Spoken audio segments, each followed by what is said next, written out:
Hello all. Good morning, good afternoon, good evening. Welcome to the presentation Building Real-Time Web Apps with SignalR. So I am Renuka. I work as a Principal Software Engineer at Itron.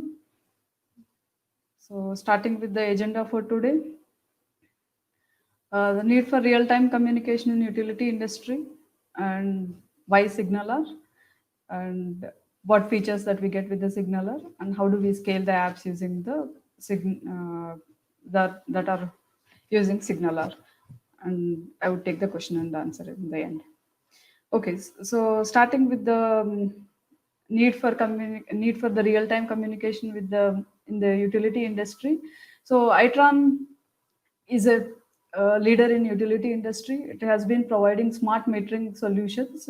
So in the smart metering solutions, Itron's distributed intelligence system provides solutions in grid to the grid solutions and then the to the individual customer engagement as well. So in the space of utility and customer engagement, there are different apps that have been provided. So as we all know, at home every day we use multiple utilities, starting the day with a tea or coffee kettle, and then our microwaves, refrigerator, and then the washing machines. So as an individual customer, I would like to know the utilization. So instead of getting the bill at the end of the cycle, it could be a month. However, the provider gives an option to pay the bills. So instead of getting an heart stroke by seeing the bill, I would like to know as an customer, what is my utilization? Which of my utility is taking the more power utilization, which is utilizing more power. And I would also like to know from the power grid provider, that means as a provider, for example, Descom as a provider for the electricity space, in the electricity space. So they would like to know where the utilization is more and where there is a low power catch up, and if there is any theft of, so the meter would send an alarm saying that there is a theft, that the bypass of the electricity is happening, so that the provider can take an action in order to control the theft. So these are all the cool features that are provided in the smart metering solution space by the Itron. Then we'll look into, I will go through and explain how technology has been made, SignalR has been made in use here in order to get the real data exchanged between the provider, the grid, to the grid, or to the electricity power providers, and to the individual customers as well. Moving on to the system view. So here we have, this is the system view, how the application runs at the Itron. So starting with the dashboards, which will help the providers to look at various aspects. It could be at the grid power, where the loss of the power is happening, whether it is at the transformer that is happening, uh, uh, or it is at the individual house where the power loss is happening, which will help to take the measures to avoid the loss of the power. And then there are specific outcomes that are built, since as a company it provides metering solutions for all the three utility spaces: power, gas, and then the water meters. And then we also have an application store, similar to our mobile app store, which has a solution for a specific problem. Since we all are used to the apps utilization in the current world, and we would like to save our time, instead of going to the provider's office and raising a complaint when there is a power trip at the home, or if there is I would like to understand which of my utility is taking more power utilization, or during the peak hours, how can I save my power? All this can be done at the individual customer space. So for that, any provider can host their apps into this app store, and Itron app store is compatible with the, not only with Itron apps, but the other apps as well. So the application is deployed in the cloud, and we have the individual meters sitting at the customer environment. So this is an individual meter that we have, and the application, there are two components that run in the system, like a head end system, which communicates with the meter.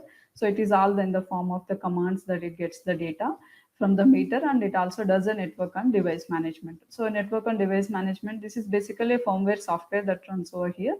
So we need to know what kind of commands, like the head end system can be anything, and even the meter can be any, need not be itrans provided meter as well. So there is a standard data exchange format that has been defined between the meter and the head end system, which is retrieved by the head end system and even also sends a signal to the meter. Now we also have another component which listens to the instruction. So suppose say as an individual user of my house electricity consumption, I would like to know. So I have installed an app which shows me utilization of the utility, and I would like to know at the peak hour today at 12 o'clock what is my utilization. I just can ask for a utilization, or even for a last 10 days what is an utilization, why am I seeing more utilization, which utility is given. So in that case, I just go to my app which I have installed in any of my mobile or wherever these apps are supported, and I would ask for an report, that utilization report. So what happens over here is the basically the commands are sent by those outcomes to the connector. So the connector sends the instruction to the one which is sitting in the customer environment. So the upper part, as it is mentioned over here, these are running in the cloud space. So we have dashboards, outcomes, and app stores, and there is a communication that happens in from outcomes to the connector, and connector passes the communication commands, and then it will get the data from the head end system. So there are different features, cool features that are provided. Then how do I get the data? So we have now, what I mentioned now is about the apps that are deployed in the cloud, and I am talking to an air gap environment at customer in site, where these head end system and then the meters are distributed across. It could be at the power grid, or it could be at the individual house. So we have made use of the signaler over here in order to exchange the data. Say for as an individual customer of uh, electricity, I would like to switch off my meter. So every day I go to office and no one is at home, and I don't want my utilities to be using the power. I am okay to be switched off, so that I get some benefit, and even I would support for a green initiative. So I would set a setting in the app saying that the every day at 10 o'clock it should get switched off, and then in the evening 5 o'clock it should switch on. So I can't do every day. When I go to office and when I come back, I don't want to switch it on. So I would like to this to happen automatically. So what I would do is in the app I would set this setting, and the instruction goes to the meter via connector. So anytime that I wanted to have the data that is exchanged between my apps and the real meter can be done. So for that, we want to achieve that. So for that, we have made use of the signaler feature. So moving on to ASP.NET Core Signaler. So the cool features that are provided with the Signaler, it is an open source library, and the data can be exchanged between the hub and then the channel, and it also supports message pack and JSON data communication, and it uses HTTP based communication based on the available communication mechanism. It switches as well. So it also pushes data to specific client and group of client. So as I explained before, my requirement is I wanted to like there are thousands and thousands of houses who are using the electricity or water and gas. So each may not have the same requirement. So I cannot switch off power every day in the morning 10 o'clock and switch on by 5 o'clock. So my requirements are different.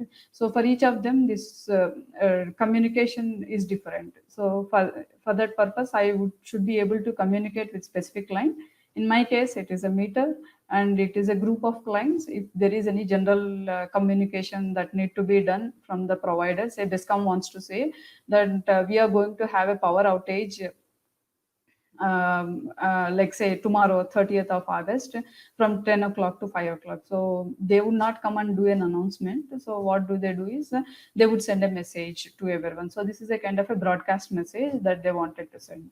So, and they say in specific location, it is only say in JP Nagar they wanted to do the power outage, that can be messaged only to a group of people.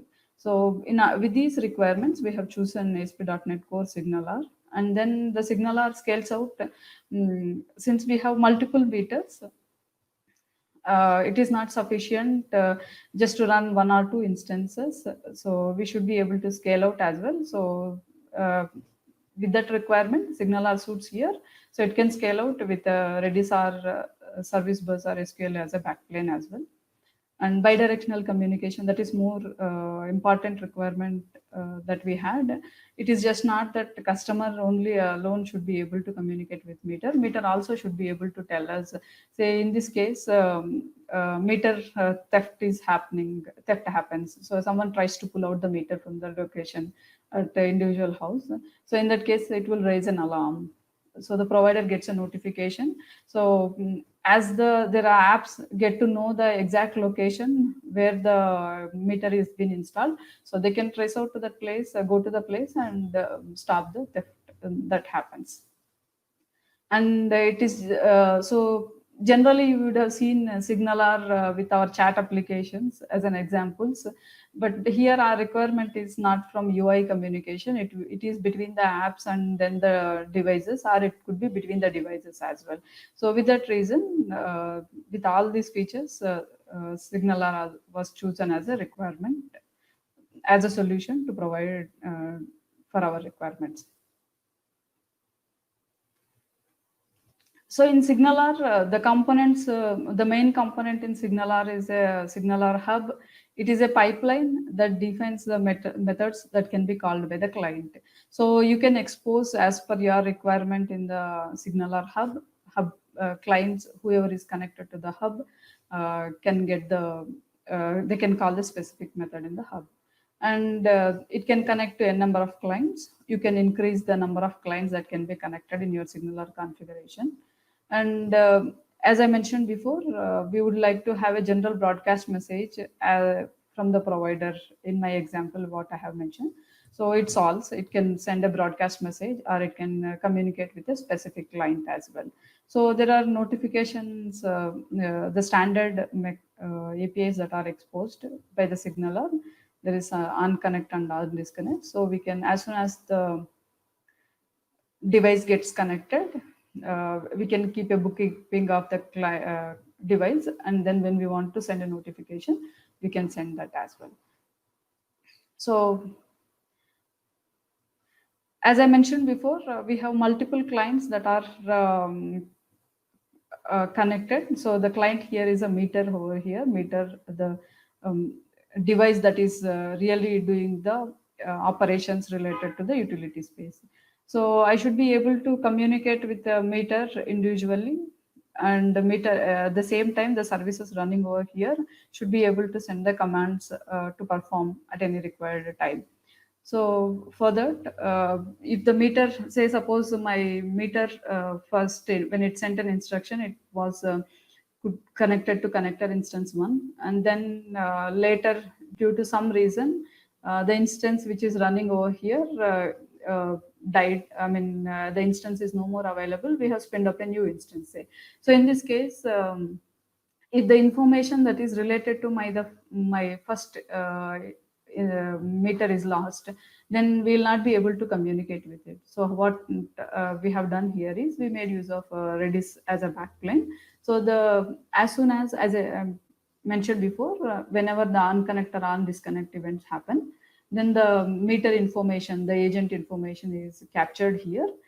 So even my instance, the connectors, if they die off, the new instance comes, it will be still able to communicate with the meter. So here, going to a little deeper on how the communication is happening at the agent side. So I have an on-premise connector over here, which is nothing but a signaler client. So the hub is nothing but the connector instances which are running in the cloud, and the Redis as a container image they are running, and even the connector instances also run as a container images in the AKS. So the on-premise connector, which is nothing but a signaler client. So for each of the customer environment, we have this setup. So here it can be multiple uh, meters over here. So this is one customer environment, this is another. So along with the meter, we have an agent which talks to head-end system, and whenever I want to make a communication from the server, I can make a communication to the on-premise connector, that is our signaler client. So I'll go into the how we have to initiate the hub and how the client sends a message to the server, and how server can initiate the communication to the client.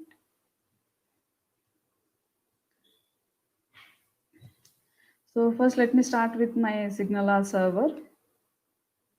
So the main component over here is a hub.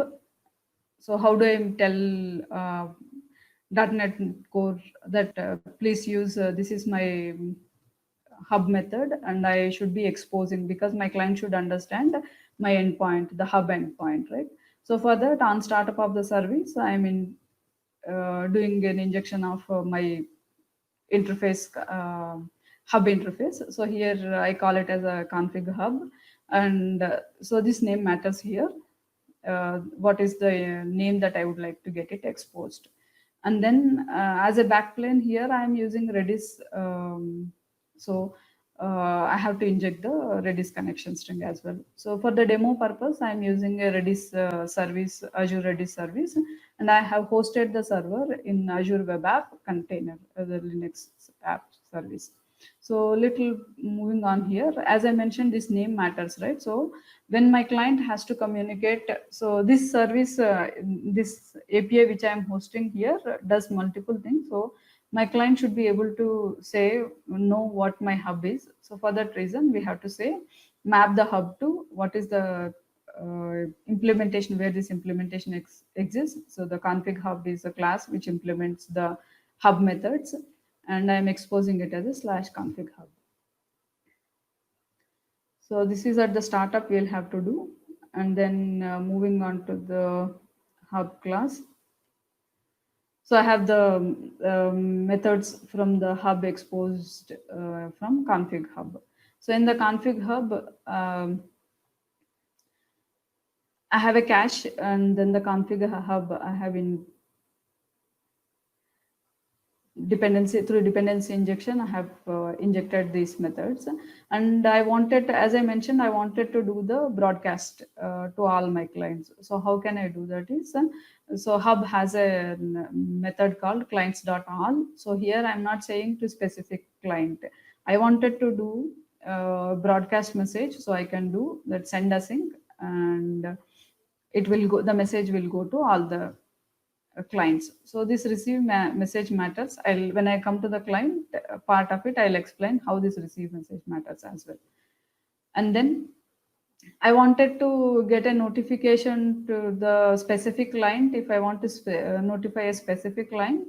So as I mentioned, Redis as a backplane, it is being used. As soon as the agent comes up, that is a meter comes up, and it will say this is my unique identification. So agent ID is the unique identification which I am registering. So I have I have a method which I have exposed by the name register agent. So my client will make a call to the hub, this method in the hub.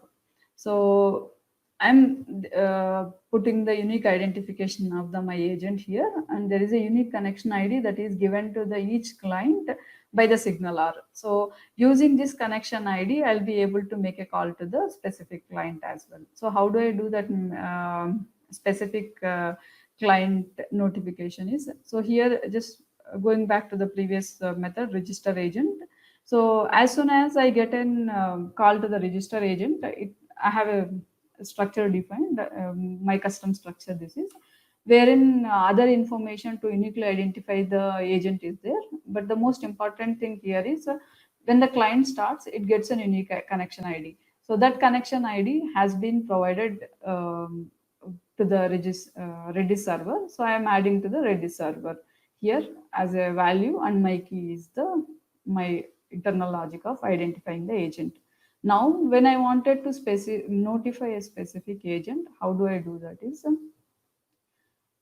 I'm getting an unique identification ID from each customer saying that I have all this information. So whenever from the app the customer wants to shut down a meter, so we have this information internally already.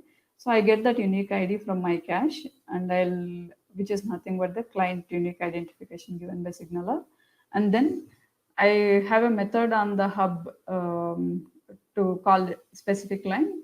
To it I have to pass the specific connection ID, and then again here the receive message. So this is the method to which the client would listen and gets a notification. So I'm saying that it receives a message uh, to send a message to specific client, and it is listening on this receive message and the actual message that I wanted to send. Okay. So as I mentioned before, I have hosted this service in Azure into web app. Then moving on to the client.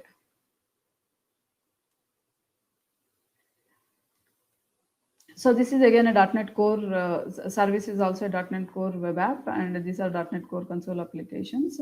So here, purposefully, I'm not reading from the my application setting to show how to inject the value.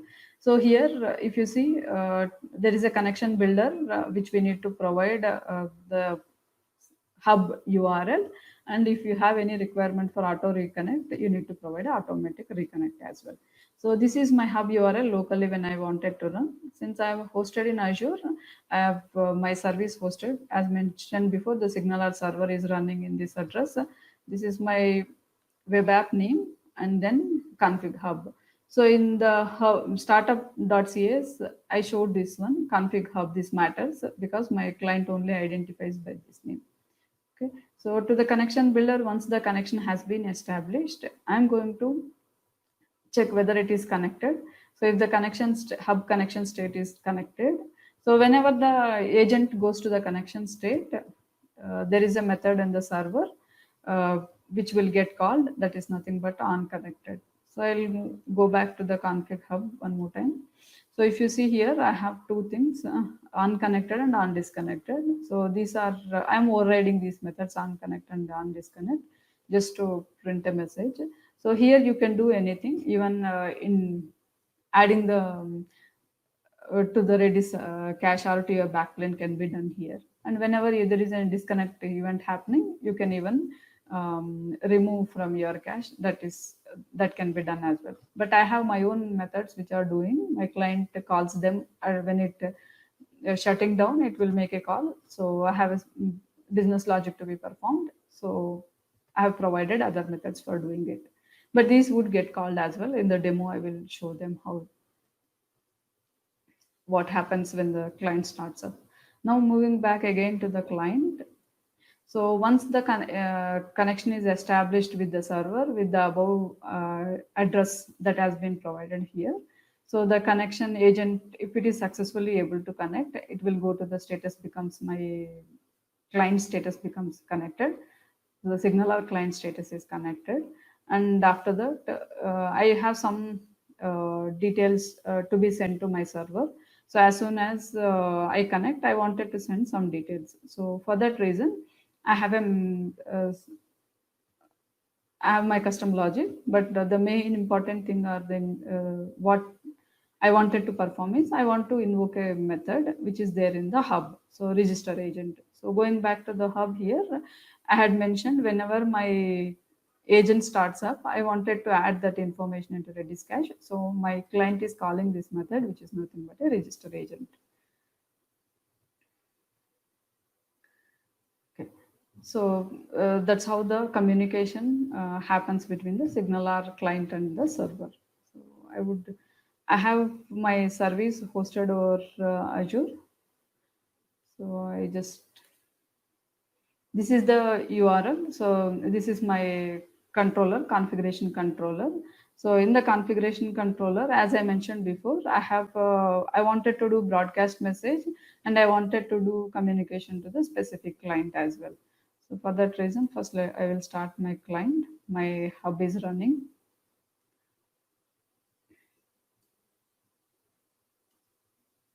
I have, for the demo purpose, I have created two clients which are exactly the same, but only for unique identification. I have some different information put, uh, the agent information put here. So I will start my client to 2.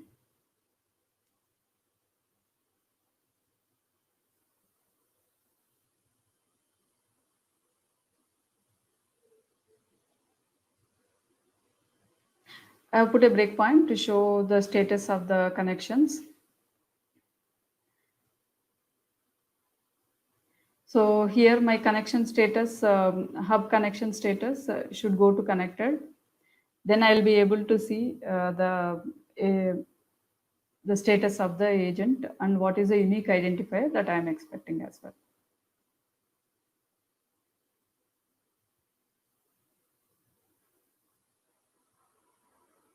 Today my system is running little slow. Sorry for that. So meanwhile I'll also run my client 3.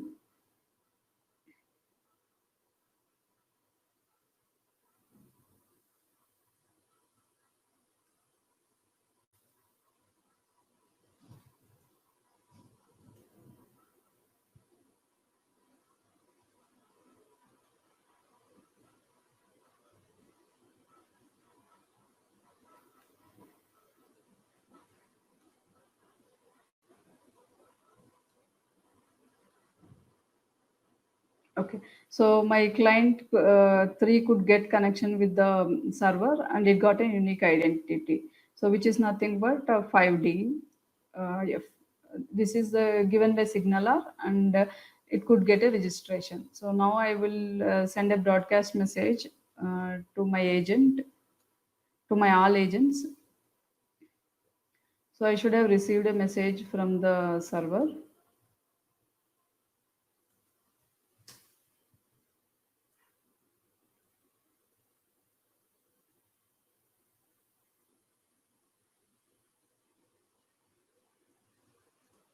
Okay, sorry, there was pointer was there, mouse pointer was there.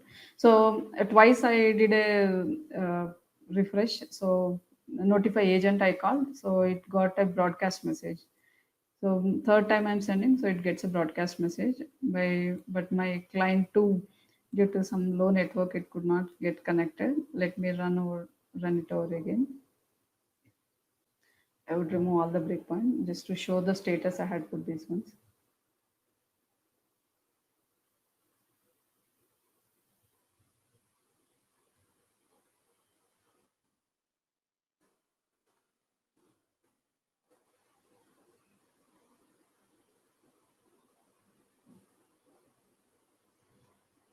So to a specific client also I can do. So I would do this one. I have a specific client call that need to be done. So just that I'm putting the ID of my unique identifier of the client and then I'm making a notify agent.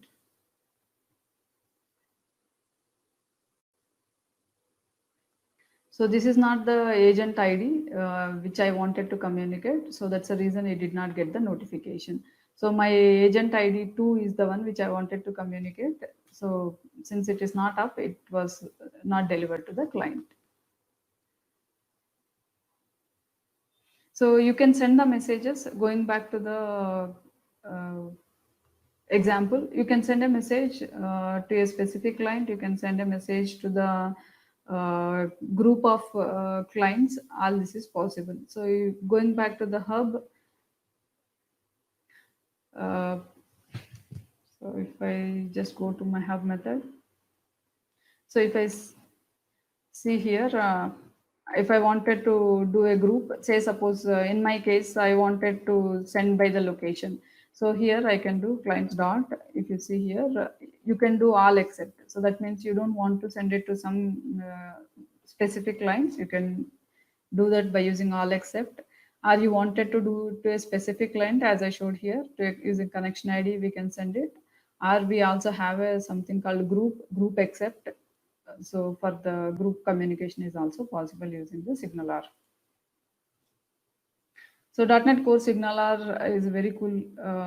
Not much of the implementation, if you see here, not much of the implementation that I have done here, but I'm able to communicate with the services which are hosted in Azure and with the services which are in on-premise in an air-gapped environment. That means in a secure environment as well. So going back to the presentation. So this is the requirement that we had. So the SignalR, with this requirement, SignalR was the right fit. So SignalR was chosen.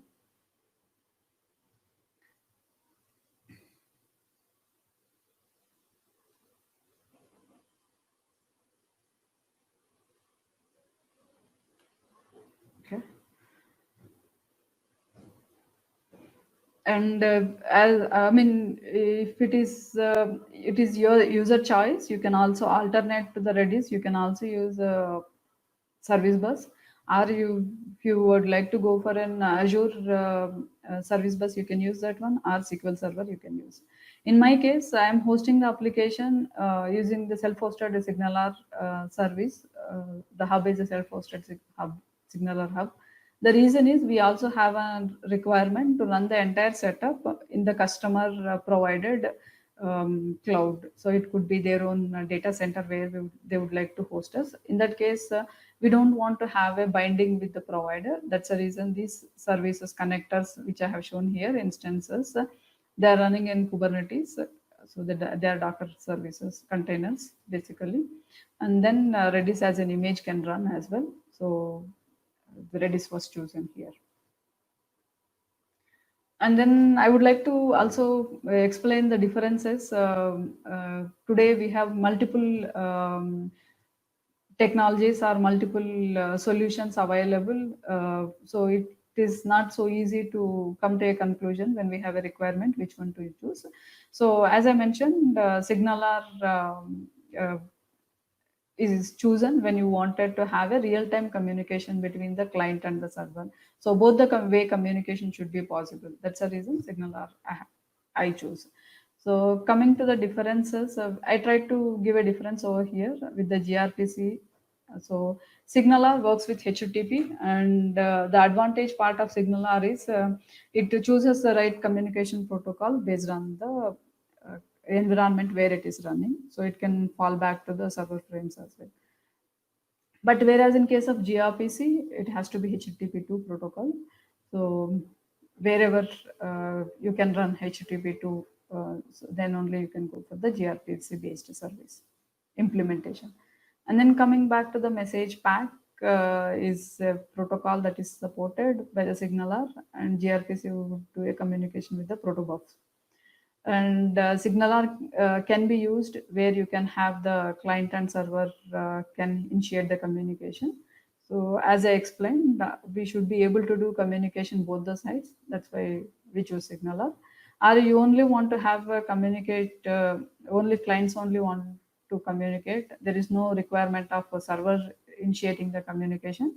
Then you can very well go with the gRPC. And in case of SignalR, as I showed in the example, I just have to tell in my interface what is the method that I'm implementing in the hub, and nothing upfront contract I have defined here. But whereas in case of gRPC, you should have the contracts defined in protofiles, and you have to generate if the gateways are Go-based gateways, then you have to generate the gateway files using the pb.go and pbmain.go using the commands. But here there is nothing like that.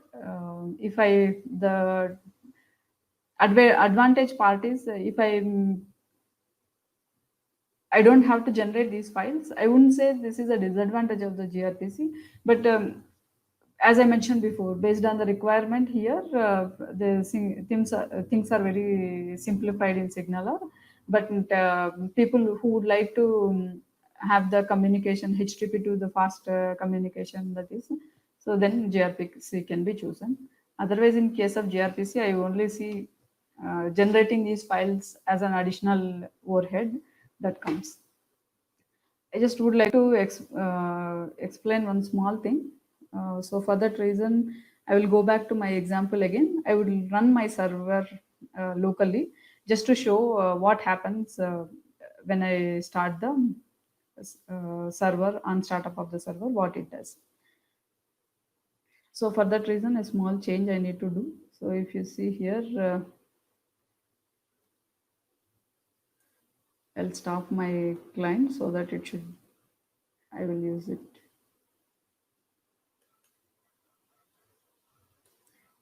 I make my client to point to the local server. To show the hub behavior, I'm running it local so that we just can see in the console more information. So I go back here.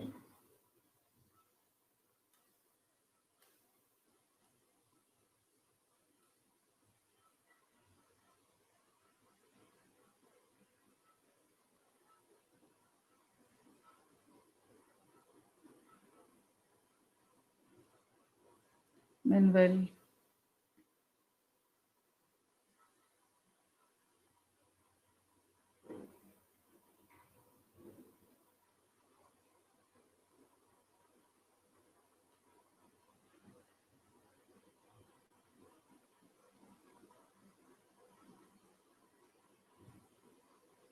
my system is on low resource. Sorry for that.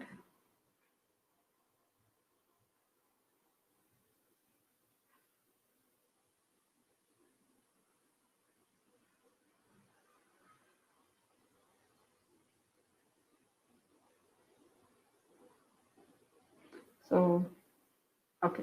So my service, it is, so here the port where it is listening. And then as I mentioned on startup of the service, I have the config hub is my hub name that I have exposed. So now I would start my client.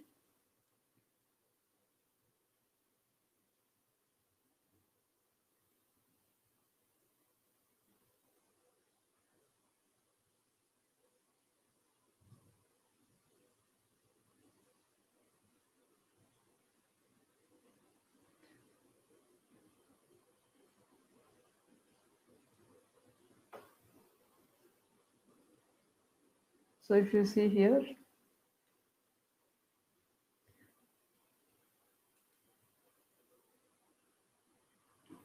sorry for that, I'll restart my client. I still think that my client is pointing to the server which is hosted in Azure.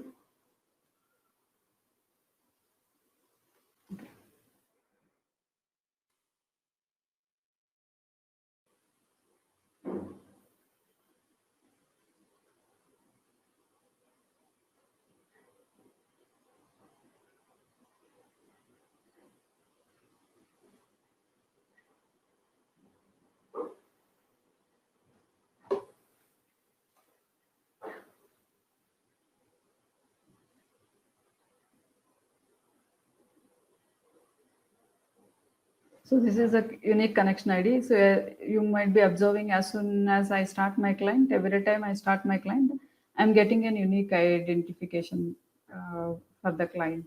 So that way each meter is uniquely identified and we will be able to communicate between the agents.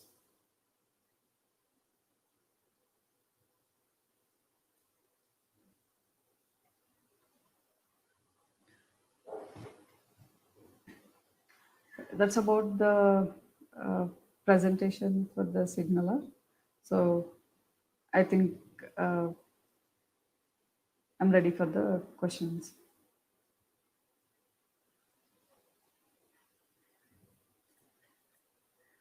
Cool.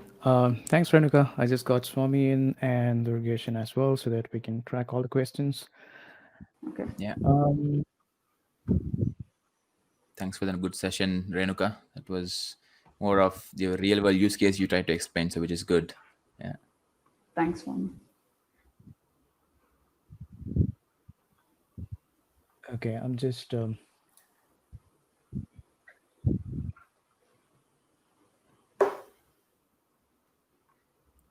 Is there any interesting question that you saw that I'm not able to see here? Because I see some of them are already answered by Durgesh, so I was just trying to find a question that. Okay, Yeah. let's So put one this. of things. Yeah. Okay. Okay, that's the feedback. Feedback. That's a good Yeah. feedback. So one thing, yeah, where do you install this client? How those are connected with your app is one of the Okay, so the questions. client is a Windows client. So as I mentioned, as I showed in the presentation, the meter is a firmware device, and the head end system is again a Windows service or Windows software that runs, and the connector is nothing but our SignalR client. It's running on a Windows 8 machine. Okay. Okay, there's another question. Can you please clarify how the physical devices such as voltmeter can be interfaced with client SignalR app? Will there be any adapters? Okay, so in the presentation, I have been saying it as head end system. So head end system is the one which understands the communication and talks to the meter. So there is a standard mechanism for the head end system to communicate. So it is all in the form of commands. So another question, can you clarify what application types are created in Azure to host the SignalR server app? Okay, so in the example which I showed now, I have hosted in Azure Web App, but in the product that where we are using, they are hosted in containers with the requirement that we should be able to run in the any cloud space. It could be in the customer environment. So that's the reason they run in a container. In this case, they are in AKS. Cool. Another question, any idea how to implement SignalR with Bluetooth BLE? Sorry, I'm not aware of this Bluetooth PLE. Yeah, I can take that if Okay. required. Yeah. So yes, SignalR can be integrated. You can think of it as like if you have APIs for Bluetooth BLE. So I'm mostly like related to Xamarin, so I could answer that. Like you could still use the Shiny APIs in order to integrate with SignalR. You may use Bluetooth BLE for the device native capabilities, but still on top of that, if you want to sustain that real-time communication in your apps, then definitely yeah. So both works like complements each other. Yeah. Okay. Thanks, Dirlesh. Great. Another good feedback. This is my colleague John. If you've seen .NET Community Stand-Ups, you would know him. So it's a feedback for Renuka. He says you have a good comparison slide and explanation. So Okay. Thank you. Thanks, John. thanks, John, for staying around. Yeah. We are Thank you so much, Renuka. Very Yeah, informative thank you so session. much.